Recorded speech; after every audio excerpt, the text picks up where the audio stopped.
In this episode of Mythbusters, get ready to rot. That pig's gonna be one big bag of maggots. Heard about the car with a big smell that won't sell? The smell even from over here is horrifying. There's a terrible stink as an experiment goes too far. Plus, Dummy and Dumber. A Mythbusters superstar chases a raccoon down the drain to test the myth and blows a hole in the story. Who are the Mythbusters? Am I missing an eyebrow? Adam Savage. I always enjoyed seeing Adam in pain. Oh! And Jamie Heineman. Jamie wants a big boom. Between them, more than 30 years special effects experience. Feel kind of sexy. They don't just tell the myths, they put them to the test.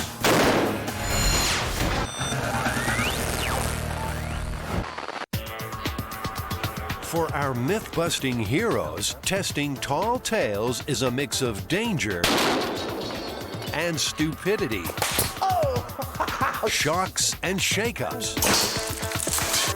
And a liberal dose of their old favorite, explosions. Well, I tell you what, you know that. Usually it's a laugh and a test of wits, with the occasional tantrum. I don't care, actually, Adam. But are they about to meet their myth-busting match?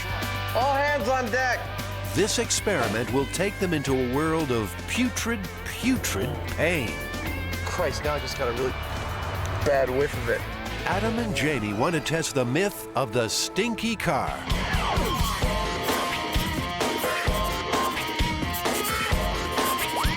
This actually is perfect for us, this one. It's kind of gross, but it's excellent. It's been told for years. And the idea is always the same, that a really valuable car is on the market for a great price. No one will buy it because of the smell. Turns out that someone has died in the car, and even though they've attempted to clean out the smell, it still persists, and even at this great price, no one will buy it. Our queen of folklore, Heather Joseph Witham, picks up the scent of this story. You've got a young guy who wants a really hot car, usually a sports car. And young guys can't afford sports cars, and they can't afford nice cars, certainly. So this is the only way that this sort of blue-collar, working-class young guy is going to be able to get such an awesome car.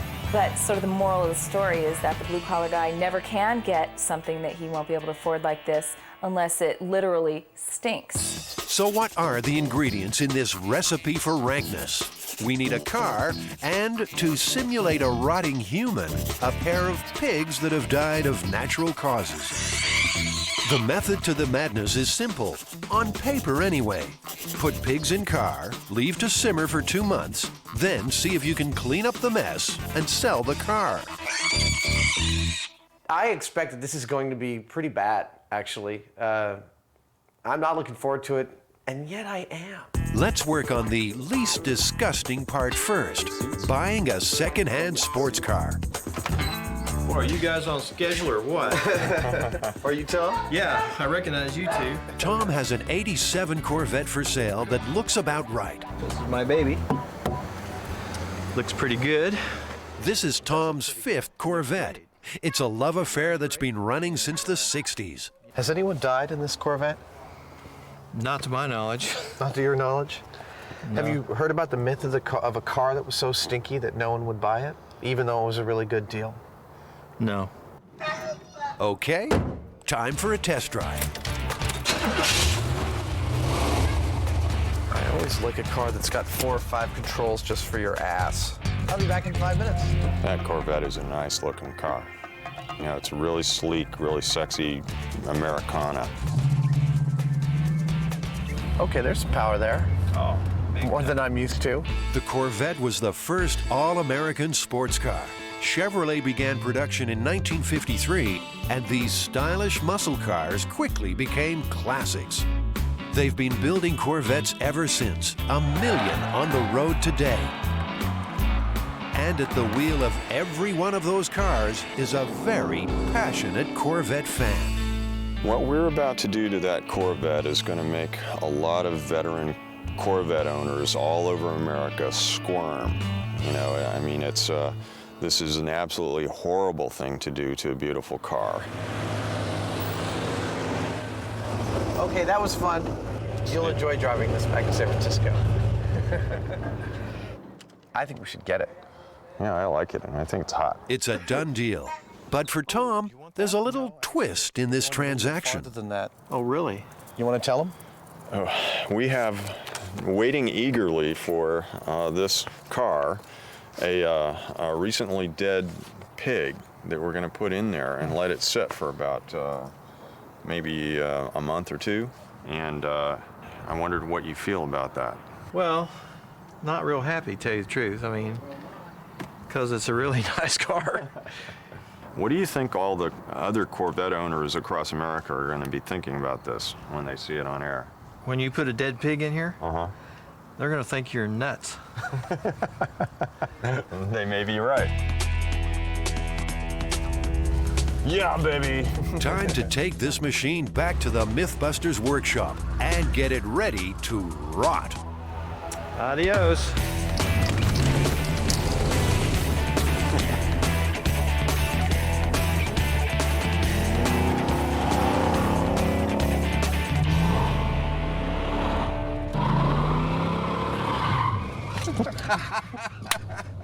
That's the last time this thing's going to be driving for a while.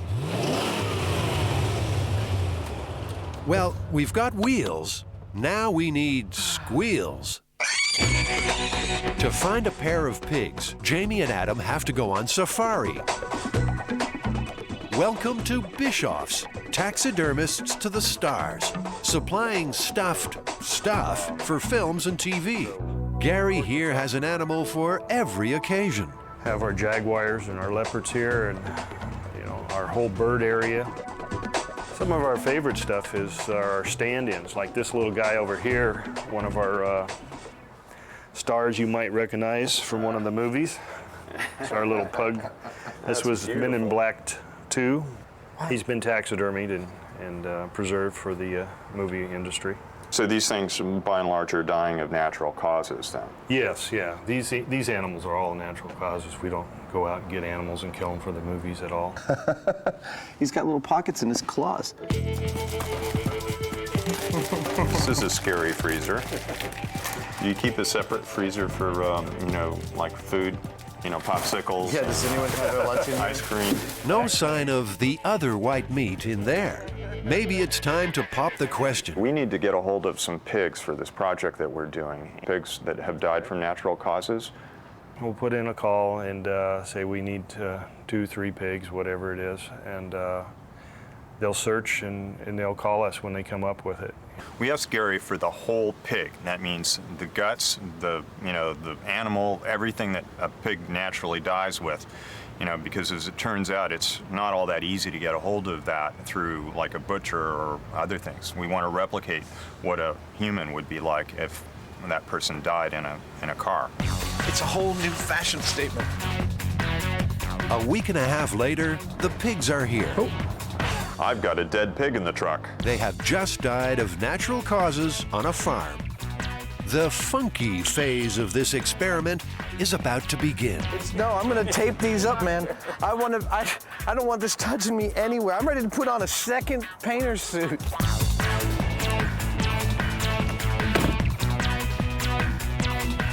We're also gonna test how good these actually are. There we go.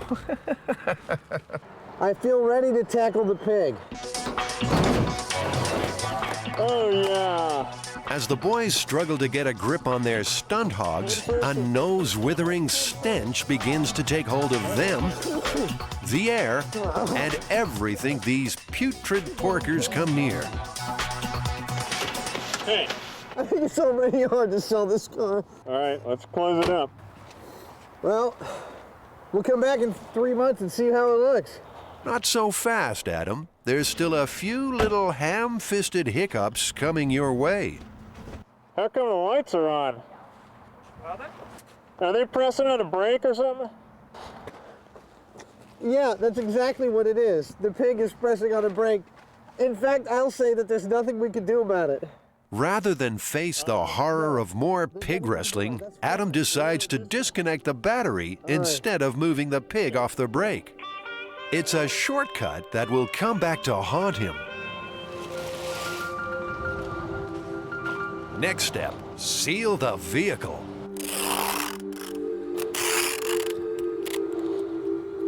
That pig's going to be one big bag of maggots, and at some point I wouldn't be surprised if it doesn't kind of like start to inflate and then explode, spewing stuff everywhere in the car. I still don't have a problem with pork. I can go right out tonight and have, you know, some glazed ham.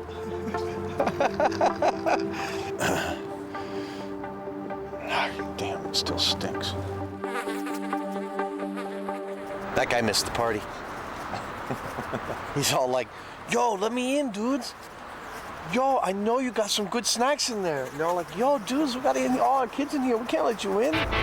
The Corvette is finally locked and loaded, but there's still a hint of trouble in the air. Yeah, now, Christ, now I just got a really bad whiff of it.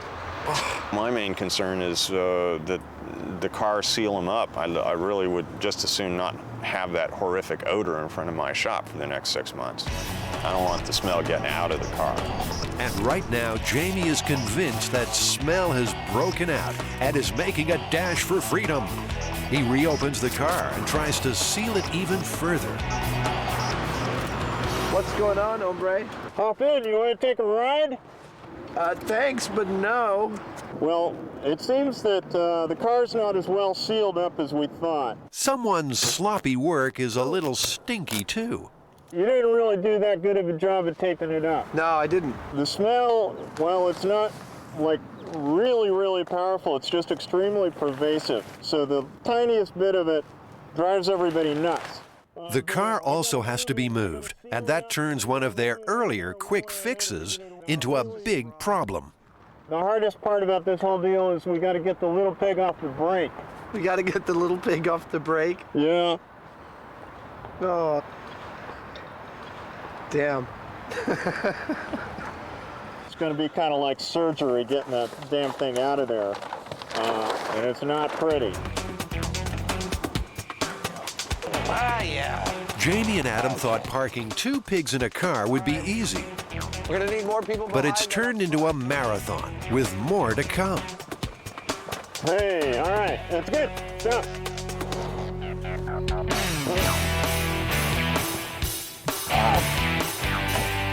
Okay, well, I'm now going to be lifting that up. You're going to be licking that up? Yeah, that's it. Did he say he's going to be licking that up? Even taping this Corvette into a modern-day sarcophagus isn't going to be enough for Jamie. Next, he calls in a pyramid for its burial, a hopefully smell-proof shipping container.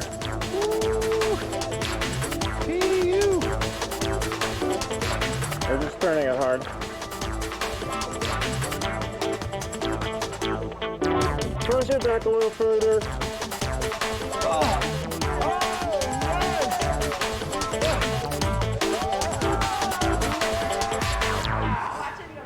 That was incredible, you people. Fabulous. I didn't think it was possible. Ominously crawling around the floor of the container, our first maggots, a taste of the trauma to come. For now, the car is sealed and set to stew for 2 months. Will it set a new benchmark for stench? Find out later in the show when the real horror of the stinky car begins. Woo! This is horrifying.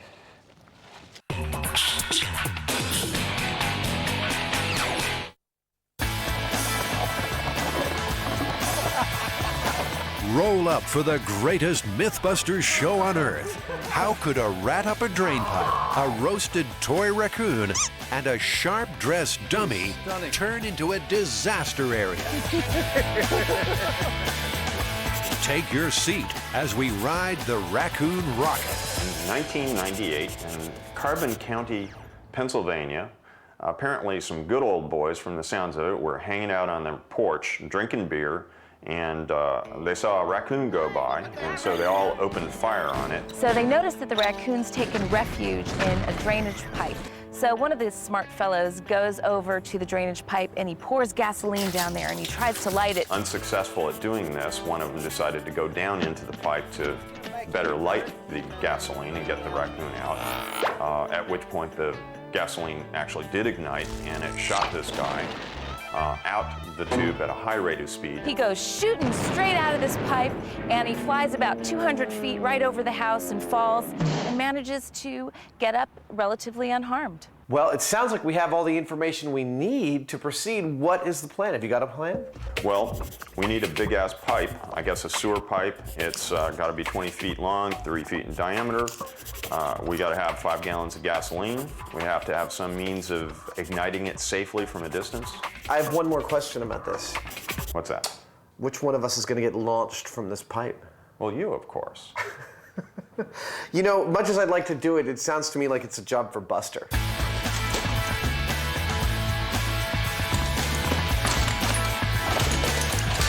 Buster is the silent partner of the Mythbusters team, a long-suffering crash test dummy. I am making a new knee for the crash test dummy. We have busted him up so fully that both of his knees are completely shattered. Weighing in at 180 pounds and standing 5 foot 10 inches tall, Buster represents roughly 95% of the United States adult male population. His role is to behave just like a human would in extreme situations, something he excelled at for many years when he crashed cars for a living. Since joining the Mythbusters, he's been through hell and high water, all without a word of complaint. Well, what's next in line for Buster is to put him in a 3-foot pipe with a bunch of gasoline and maybe even gunpowder and see if we can launch him like a cannonball. Before Buster becomes a cannonball, Jamie and Adam need to find the cannon. That means a trip across town in search of some monster drainage pipe. Hi, I'm Jamie. Andy. Adam. Nice to meet you guys. How you doing? Oh, pretty good. I think we're here to pick up some really big pipe. It's a pipe lover's paradise. What's this stuff normally used for? Storm and sewer drain, mostly storm water. Bingo! Stormwater drains, 3 feet wide. Exactly the kind of drain a terrified raccoon and its boozy pursuer might stumble down. Adam tries it out for size. Oh, that's pretty cool. You know, it makes me want to like...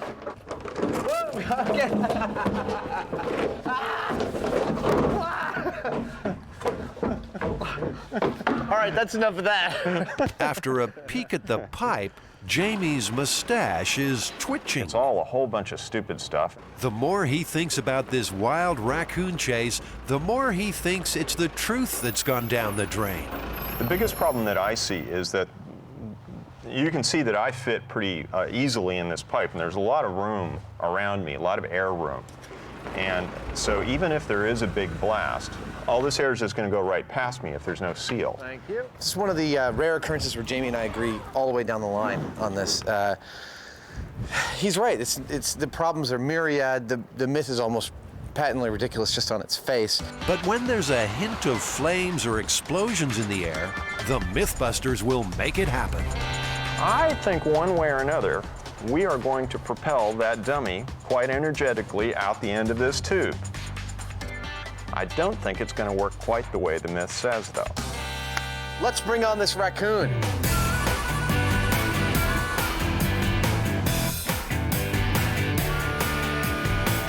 Back in the workshop, Adam creates a remote you won't lose under your couch. I've got this lighter rig, which we've used before on Mythbusters. It lights a lighter remotely, and in the past I've always used cable, like bicycle cable, and it's never been quite reliable, so this time I'm going to actually go with a small pneumatic cylinder, which will go and light the lighter that way. This will let him light the gasoline in the pipe from a safe distance. It works. Excellent. So, it is the world's most complicated lighter. Now, fully recovered from knee surgery, Buster needs to be dressed for the occasion.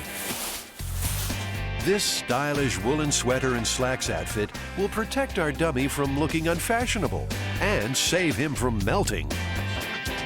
The fabric of choice for firefighters and Formula One drivers, wool is one of the most fireproof fabrics you can wear. It does not melt, and it does not support a flame. Yeah, you know, I don't think Buster's ever looked so fashionable. I mean, dude, you are looking sharp. Time to grab a $25.98 toy Raccoon and put this myth to the test.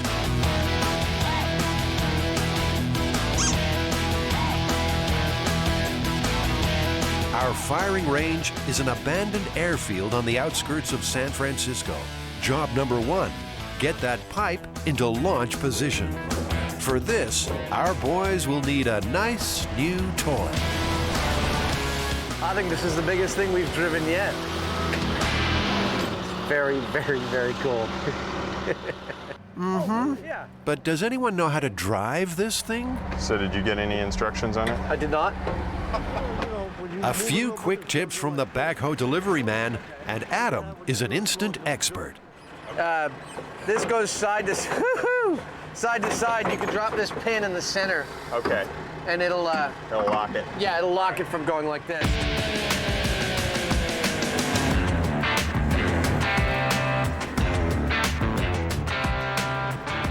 That was fun. I'm gonna back it up a little bit more. Yep. It's like a secret escape hatch. Woo!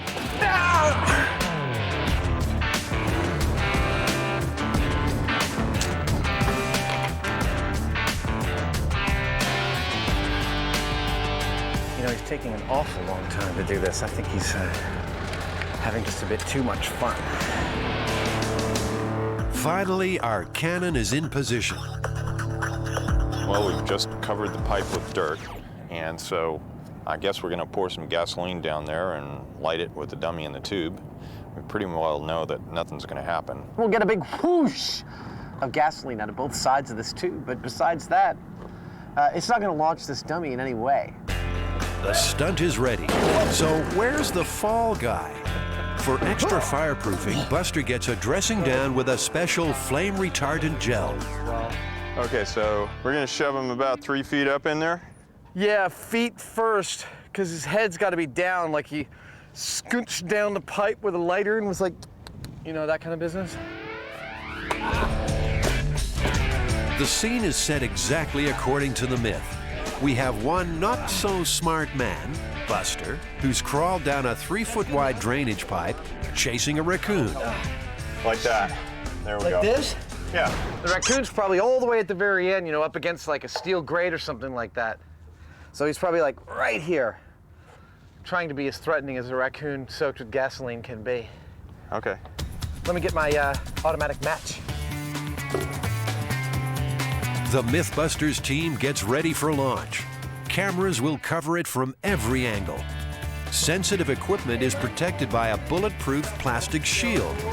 A baby fire truck is at the ready, and it's Big Daddy, just in case. Excited, we're gonna blow some stuff up, then we go home. Now, Jamie adds the final element, 5 gallons of gasoline. Okay, it's kind of a lot. Oh, it's kind of really a lot. It's a lot of gasoline pouring out of there. That's it. That's it.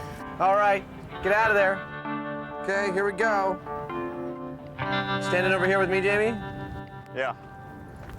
In 3, 2, 1. 0. Nothing happens. Tell me if you see it lighting. Yeah, I don't see any flame. Seems that pesky raccoon slipped down onto the lighter. He's repositioned, and we are clear for launch. Okay, here we go. There we go. We have ignition. Put it out now. Go.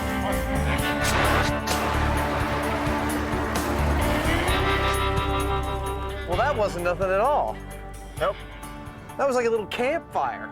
Well, it probably would have set the whole tube on fire after a while. It singed the heck out of our raccoon. Let's see how our raccoon did. That's one piping hot toy raccoon, all right, but not much else, and certainly not enough to satisfy the destructive desires of these two strange men. The myth is in fact busted. But there's always two parts to a Mythbusters story. There's replicating the myth, and then there's duplicating the result. And we replicated the myth, we got nothing. Now it's time to see what it takes to launch him out of that tube. I think we're gonna have to go back to the shop and think this one through. It's not trivial to turn this 20-foot-long tube into a human cannon. We can't just put gunpowder behind him and hope it'll launch him. It's just gonna blow him up. Back in the shop, Jamie's mind contorts around a devilish conundrum. We pretty well know that the dummy's not going to get launched out of the tube, you know, just by sitting there. So we've got to put a container around it that actually remotely seals the dummy in the tube. He needs to make a tricky device called a sabot.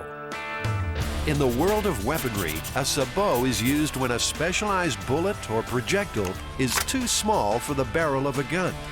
The sabot fits around the bullet to seal the chamber, so the blast from the gunpowder can send it firing out of the barrel. It's hard enough remembering how to say sabot. Now, Jamie has to work out what to make one from. That's about 2 feet, so darn, that tube's big. It's gonna make me work. What about stretching a car inner tube around that and inflating that and squeezing that between a couple pieces of ply? These two professional problem solvers go into the Mythbusters mind meld. Put two of them around there and then they gasket to each other. We fill them just up enough. Stretch it out onto there. We could probably Back put it, I'd say, with one piece of ply. around and around. That would make a very dense thing. Suppose it's just like 4 gaskets of plywood. Out of the brain blender comes a juicy plan. The sabot will be molded from foam. Oh, Jamie, that's beautiful. Easy as pie. But, usually things don't work this easy. 35, geez, you're within a quarter inch. Yeah, seems like it should be perfect. So without this thing, gases would just go past the dummy and not propel him. With it, it blocks the chamber, and hopefully it will carry the dummy with it out of the barrel. The sabot will fall away in its 4 parts as we've designed it, and the dummy will continue on his trajectory. Let's hope the plan stays on target, because back on the firing range, we are now working with dangerous explosives. Second circuit, just to the end of the tube here, and then if we have a problem with the first circuit, we'll just tie into this. Sounds good. So I'll tie this on the first one? We want to fire a 180-pound projectile 200 feet. So, how much gunpowder will we need? Well, in World War II, the guns of the mighty U.S. battleship Missouri used 660 pounds of explosive powder to launch 2,700-pound projectiles with a range of up to 23 miles. There are no records of raccoons being present on the USS Missouri. Back up on the backup, preparing to launch. John McLeod normally creates pyrotechnics for Hollywood films. Today, he's cooking up a different kind of blockbuster. We're using 10 one-pound cans of the GoX black powder. That should give us a pretty good bang. Buster is locked in the sabot and loaded into the pipe. Okay.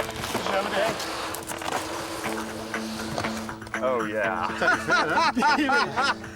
Oh, baby. Okay, we need a little more push here. All right, here we go. Okay, ready? That's good, right? Well, that's tight, huh? That's pretty good. Cue the bomb. So that's the 10-pounder, isn't it? It's a 10-pounder. Don't look like much. Not until it goes off. The local geese are heading south to safety. You think they can tell we're about to blow something up? John will use an electric detonator to ignite the powder. With the wiring all checked, it's time to seal the end of the pipe. Look at that, that's perfect. All right, I'm gonna bury it. The pipe must be plugged to direct the force from the blast towards Buster and send him out the other end of the tube. Will it work?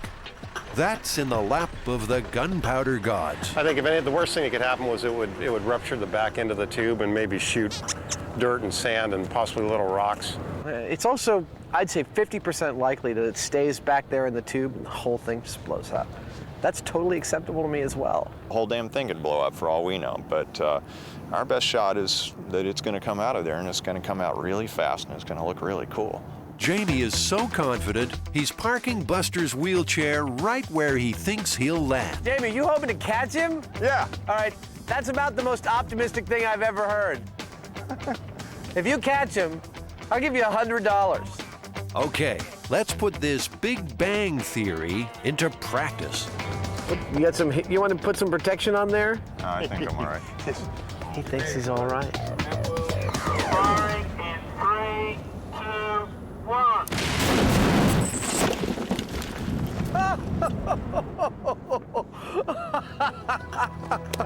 Oh my God! I almost made the chair. You almost made the chair. We've got two very excited Mythbusters on our hands. He survived. Buster survived. Already. Oh. Woo. Came out there with some horsepower, didn't it? How you feeling, buddy? It worked absolutely perfectly. I was off by about 5 or 10 feet.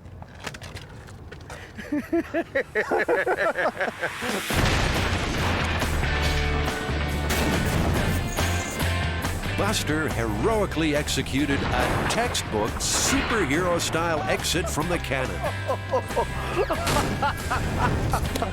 Oh my God. You know, I got to say, I think we planned this whole thing really well. The sabot worked. He did launch a significant distance out of the barrel. The myth says 200 feet that the guy lived. I tell you, watching that dummy land, there's no way he would have lived at that distance, let alone that distance again. This myth is just, I mean, complete and utter lunacy to think that it's true. Well, Buster, how you feeling, man? What do you think? Raccoon rocket, true or busted? What do you think, Jamie? I'd say it's pretty effectively busted. You know, we would have died if we'd been in Buster's place, that's for sure. Man, he is a little worse for wear.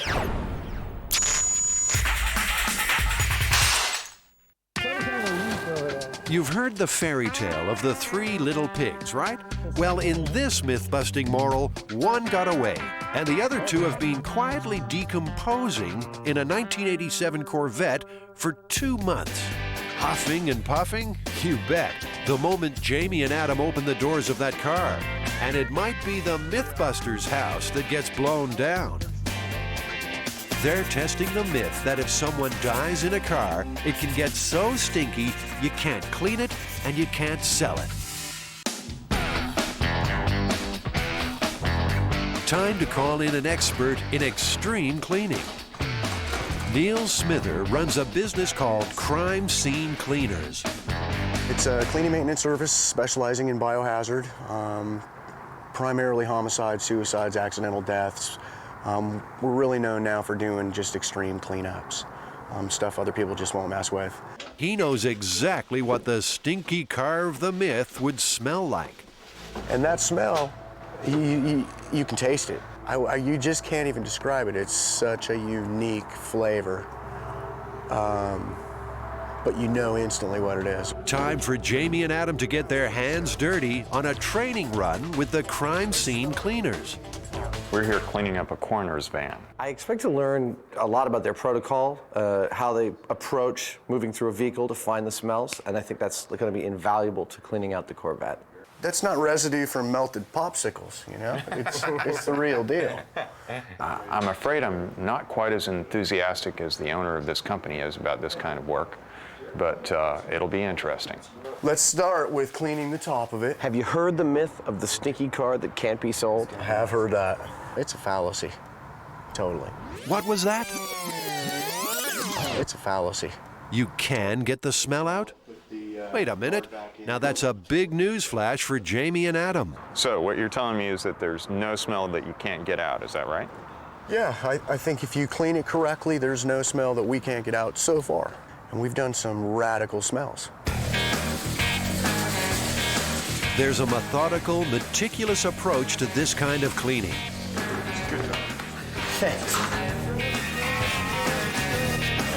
Knock yourself out. All right. Any speck of scum that's missed will keep on stinking. The boys have discovered that Neil uses a special enzyme-based cleaner to wipe out really bad smells. The enzyme secret mix that we haven't been informed the contents of. This may just hold the key to getting the Corvette clean. The enzymes create a chemical reaction with organic materials, speeding up their breakdown into smaller, simpler pieces. Just like the enzymes in your saliva start breaking down food from the first bite. Whew, it's hot. This warm-up bout with the crime scene cleaners is a success. Invaluable training for Jamie and Adam's upcoming fight against the funk. Well, you know, it's really helpful to talk to a professional about this kind of thing. You know, we just kind of go in and start doing it. I thought the myth was entirely possible and plausible when I first heard it. But talking to Neil and seeing how well this stuff works, I think we might be able to clean this car out, and it might not smell at all. Either it is cleanable with the enzyme or it gets ripped out, and we will get that car clean. Brave words. We will get that car clean. We will get that car clean. So, let's put that confidence to the test.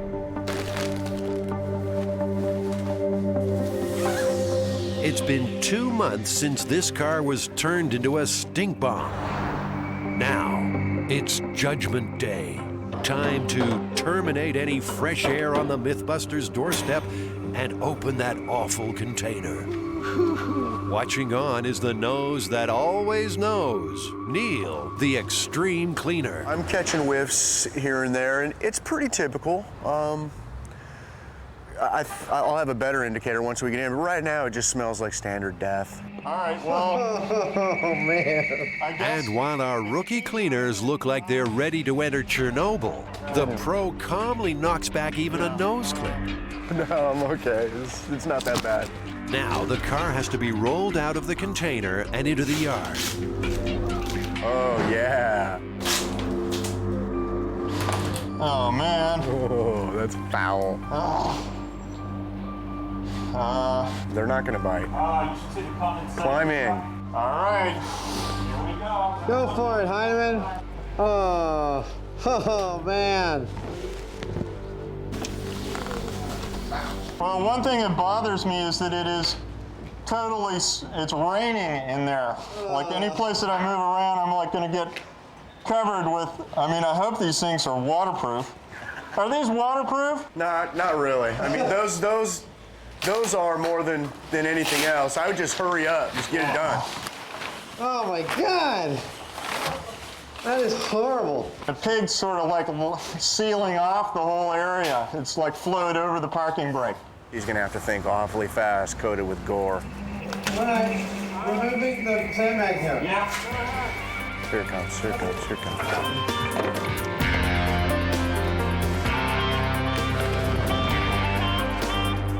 Then, an unforeseen drama. The decaying pigs have given off ammonia, a potentially fatal gas that almost overcomes Jamie. Oh, that... Woo! How you doing, Jamie? It's the ammonia. It's not the smell. I was not getting any air. It's not a spew. I was going to pass out. Because the Corvette was sealed so carefully, the gas was trapped and concentrated inside the car. Stop.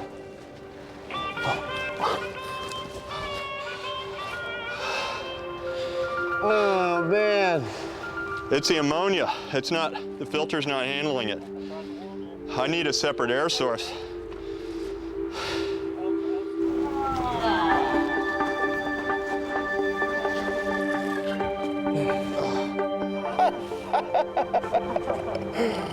Oh my God. This thing was useless. As the whole grotesque reality of this car lover's catastrophe hits home, the Mythbusters are reeling. Jamie looks like he's about to pass out. And our own Mr. Confidence is going a little weak at the knees. No way. No way. There's no way we're cleaning this thing. This is horrifying. I think, you know, having to get in there and close the car with these two remnants of creatures was probably one of the more horrible things I've ever had to do.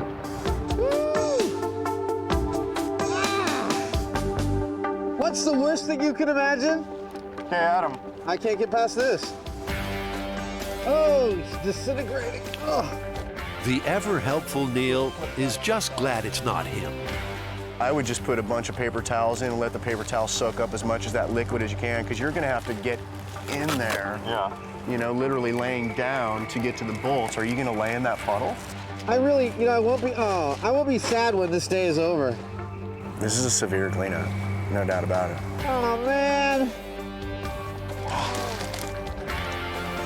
Oh. Oh. Oh, God. They're not prepared for this cleanup at all. I gotta say, this respirator works really good, because the smell even from over here is horrifying. Oh, my glasses are all, I'm gonna move over here.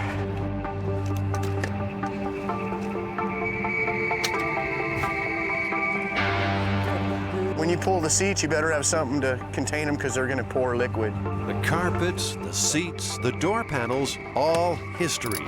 And there's a lot of work left. Well, we got all of the wet stuff out of there. There's still little dribbles here and there, but, you know, shoot, we must have removed about 300-400 pounds of wet something. I have to say, I didn't expect that this would happen, but I see myself as a vegetarian for at least the next couple of weeks.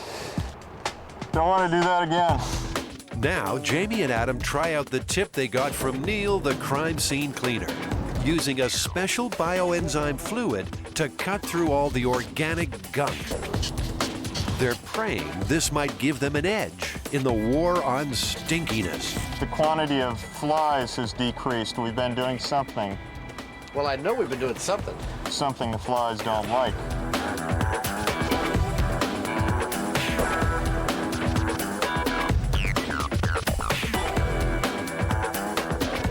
Something's really bad right here.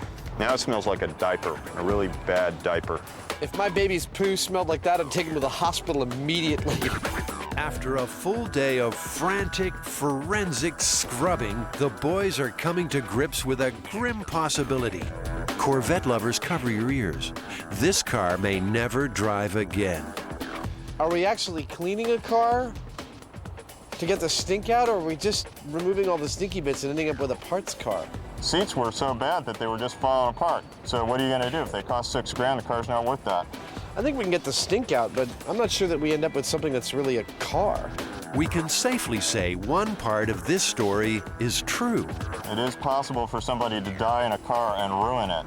But can it be completely cleaned? Even Neil said it would take his boys several days to get rid of every last thing and put it back together again. There's no doubt in my mind that we could resurrect the car. The only question is whether it's practical or not. I mean, the place where I think you would never get it out is like all the air conditioning system and the ducts and stuff. I know all that stinks. We could clean the car perfectly and be like, it's done. And we turn on the AC and be like, oh, you know. Given the way the car smells now, even selling it for parts is going to be pretty difficult. I tell you, if I took one drop of the juice we cleaned up yesterday and put it in your car, you'd want to sell your car. So what's the final verdict from the Mythbusters? Jamie would be quite happy never to see that car again. Oh man, that is nasty. That myth's busted. There's no way you're gonna sell the car after that. You know, Jamie, I want to get away from this smell as much as you do, but unfortunately, we said we'd make a stinky car, that we'd try and clean it out, and that we'd sell it. So we got to go through the third phase. We got to try and sell that car, even if it's only for parts. Bummer.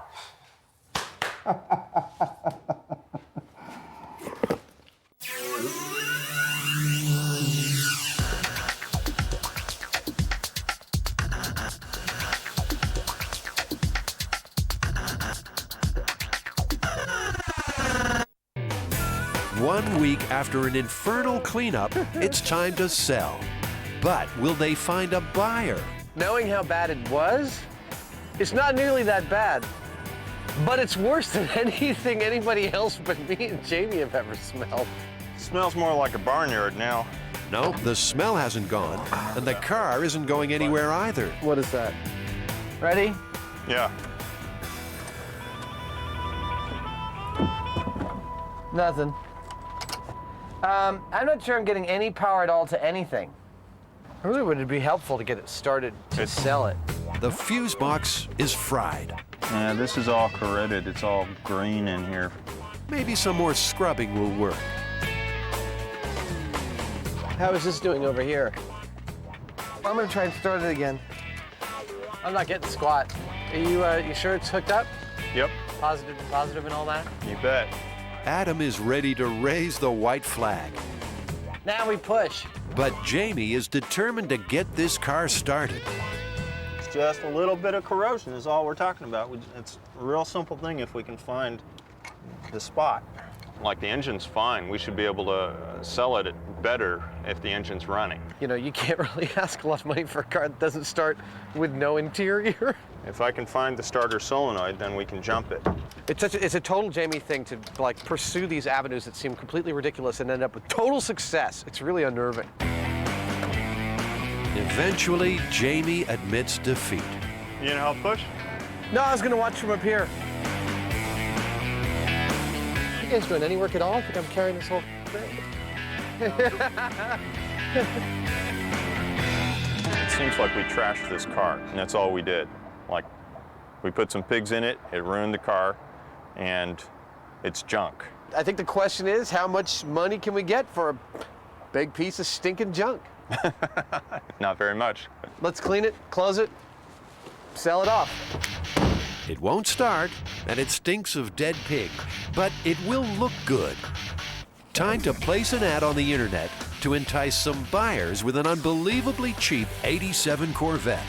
All right, so we want to sell this car. What should be in the ad? Well, I guess we should just list the good things about it. It's like shiny, it's got a good finish on it. Shiny. It's got good wheels and tires. It's a great parts car.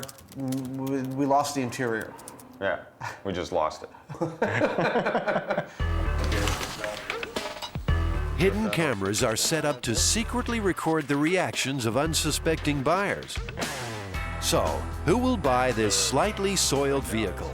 Maybe a die-hard Corvette lover. I didn't know it was gutted. Yeah, well, Is that how you bought it? no, don't like that, huh? Jamie will have to do the hard sell on this one. I mean, we're only asking Yeah. $3,000 for it. You could, yeah.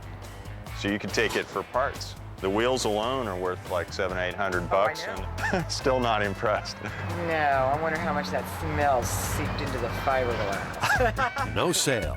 The guy from the junkyard has a sniff. Jesus, that stink. Right. Well, I think it's worth about $500. Well, we're definitely going to wait for better offers than that. So does it even start? How about this gentleman? So is there an interior for it? No. It's a smell. He seems kind of interested. How many miles does it have? It's got I think it's got a $250,000, but it's only 50,000 on on this engine. Well, I'll let you know if I'm interested. All right. After sleeping on it, he becomes our buyer. Yes, sir. What are you going to do with the car? We're probably gonna part it out. I'm interested in the engine and the transmission. The stinky car is going cheap. There's a couple of things. Only $2,000. There's right. the title and the keys. But at least it's finally gone. So there you go, man. No shortage of buyers. I don't think that there's a car in the world that's too stinky to sell. If somebody dies in a car, it can easily get so bad in there that you're not going to just kind of wash it with some Windex and some stuff like that and be able to sell it like it was. I think we busted both halves of this one. I guess we did, didn't we? I still can't get that taste out of my mouth, though. God, what a horrible thing that was. Absolutely. Horrible. Horrifying. Horrifying. That was something else. I'll remember that the rest of my life.